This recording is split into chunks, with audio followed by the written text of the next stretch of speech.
Oh, yeah, news video too. Yeah, I'll watch it. This one, right? Adam and Jamie from MythBusters couldn't stand each other. Jamie and I don't get along very well. That's not a secret we've held. While Drake and Josh weren't exactly buddies either. We made this thing that people really love, but maybe we weren't that close. However, let's begin by talking about Leonardo DiCaprio and Claire Danes, who ironically played the inseparable lovers Romeo and Juliet. Prior to filming the movie, the actors had spoken very highly of one another. Claire Danes is the most fantastic young actress I've ever come across. However, in his early days, Leo would always pull elaborate pranks on his co-stars, which was appreciated by some people on set, but despised by others like Claire Danes. He tried to pull multiple pranks on Danes when the cameras weren't rolling, and the young actor wasn't having it. It's rumored that the young actress found Leo a little immature. For the very same reason, DiCaprio found Danes to be uptight and overly serious, and as a result, according to some sources, the pair barely spoke to one another when not filming scenes together. Roughly 1 year later, Danes was offered but turned down the lead female role in Titanic, with some speculating that she was simply uninterested in doing another film with DiCaprio. Despite this, the two have always talked highly of one another in public. The dude is a genius. He's been a genius for decades now. Which wasn't the path taken by Kevin Smith after figuring out that Bruce Willis was a complete and utter dick. The two had agreed to collaborate on a 2010 movie called Cop Out, and 2 years prior in 2008, Kevin Smith praised Bruce Willis for being his favorite actor and biggest inspiration. However, as the two began working together, Kevin Smith realized he should have never met his hero. Despite Smith being the film's director, Willis refused to take any direction, with Smith later stating, "I was going at it like Bruce, do it like this. I was directing Bruce the way I direct everybody else." And Bruce was like, "I've been acting like Bruce Willis for 25 years. Do you really think there's anything you're gonna tell me that I don't know?" At a later point during filming, Bruce Willis threatened to punch Kevin Smith, after which Willis had to be separately photoshopped into the movie's posters as he refused to turn up to the photo shoots. On top of this, Willis failed to attend the party celebrating the movie's completion, where Kevin Smith made a toast stating, "I want to thank everyone who worked on the film, except for Bruce Willis." My birthday visual, and I get pictures of, hey, could you please act like this? I'm gonna punch you. 2013 interview, Willis clapped back by stating, "Poor Kevin, he's just a whiner, you know. We had some personal issues about how we approached work. I don't have an answer for him. I'm never gonna call him out and lay him out in public. Sometimes you just don't get along, although this isn't the end of the story." After Willis was recently diagnosed with aphasia, Kevin Smith took to Twitter writing, "Long before any of the cop-out stuff, I was a big Bruce Willis fan. So this is really heartbreaking to read. He loved to act and sing, and the loss of that has to be devastating for him. I feel like an asshole for my petty complaints from 2010, sorry to BW and his family," which is a much nicer ending compared to that of Sylvester Stallone and Richard Gere. The two met whilst filming a movie called The Lords of Flatbush, where Stallone instantly disliked Gere's demeanor, stating, "We never hit it off. He would strut around in his oversized motorcycle jacket like he was the baddest knight at the round table, although the real argument came when the two were eating lunch together." Stallone stated, "I was eating a hot dog and he climbs in with a half a chicken, covered in mustard with grease nearly dripping out of the aluminium wrapper. I said, that thing is gonna drip all over the place. He said, don't worry about it," which was followed by Richard Gere spilling grease all over Stallone's pants. As a result, Stallone, quote, elbowed him in the side of the head, after which the director chose to replace Richard Gere with a different actor altogether. Despite this taking place more than 50 years ago, Stallone has stated, "To this day he seriously dislikes me," which is an ending also shared by Ariana Grande and Jeanette McCurdy after their one and only season of Sam and Cat. When the show came to an end in 2014, Ariana Grande made an extensive heartfelt twitlonger thanking everybody involved in the production except for the other main co-star Jeanette McCurdy. This implied that the two weren't as close as the show suggested, which was confirmed at a later date when Jeanette stated the following. She would have to miss work because she was being pulled in all directions, so she's got to do radio shows, she's got to do the Billboard Awards, the Grammys.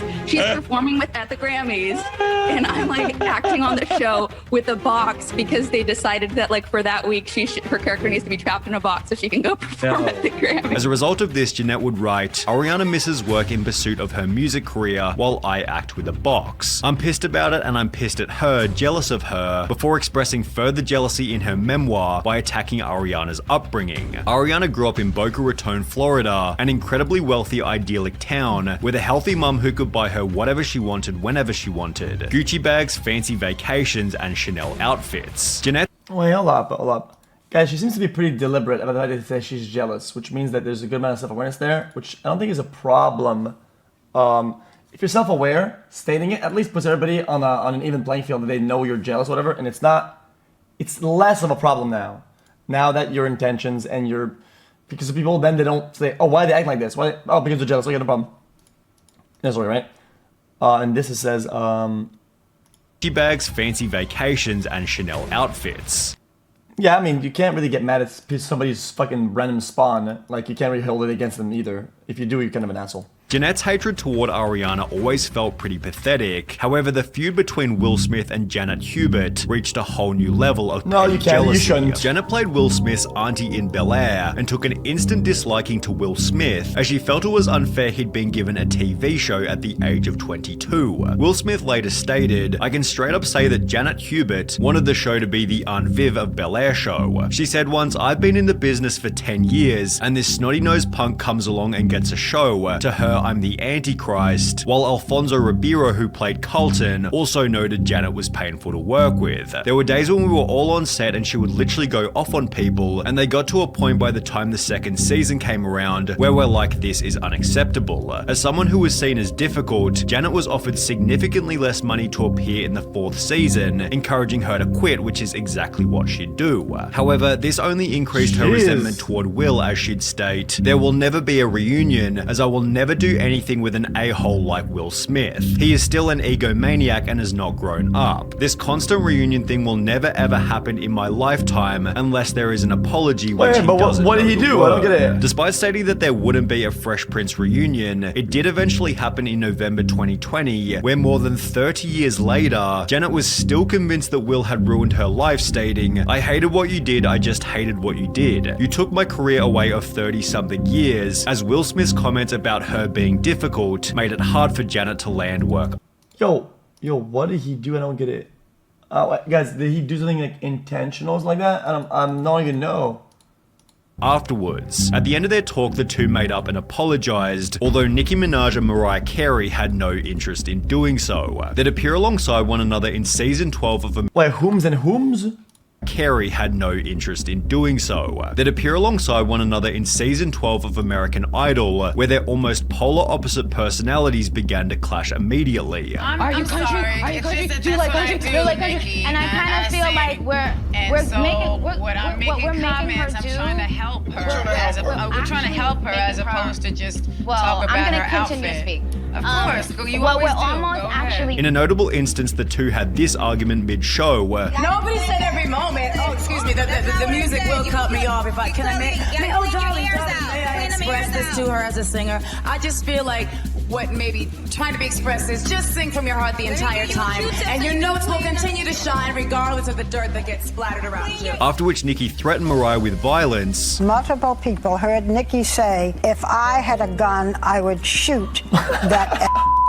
Leading Mariah to state the following. It felt like an unsafe work environment. I'm not going to take any chances, so yeah, I did hire more security. In response to Mariah Carey's claims, Nicki responded by tweeting, "Hey y'all, let's just say Nicki said something about a gun. People will believe it because she's a black rapper. LaMayo, I'll then hit up Barbara and milk it," implying that Mariah had made the story up. Nicki then made another tweet reading, "I guess it hurts to have the producers tell you to your face that Nicki is the best judge we've had since Simon, or poor you, keep them lies coming," implying that Mariah was also simply not as good at judging. What is going on? For obvious reasons, both judges quit the show after only one season, after which Mariah Carey stated this: "That was the worst experience of my life. I would never want to be involved with it again." With Drake Bell and Josh Peck holding a similar opinion about returning to their most famous show. While it seemed the two had a great time filming Drake and Josh, Drake would take to Twitter in 2017 writing, "When you're not invited to the wedding, the message is clear. True colors have come out today. Message is loud and clear, ties are officially cut, I'll miss you brother," which was followed by Drake flaming Josh via text for the very same reason. I'm getting married that night, and I see these text messages from him, like cursing me out, coming for me. I'm like, on the night of my wedding. The incident was a sad moment for fans of the show. However, 2 months later, they'd make up, apologize, and even post a 12 million view video together, implying that the duo was on good terms. That would be until 2021, when Drake found himself in a bunch of legal trouble, after which Josh made the claim that they were never really friends. Are you guys like not friends? Not really, no. We made this thing that people really love, but maybe we weren't that close. So you guys were never close during the,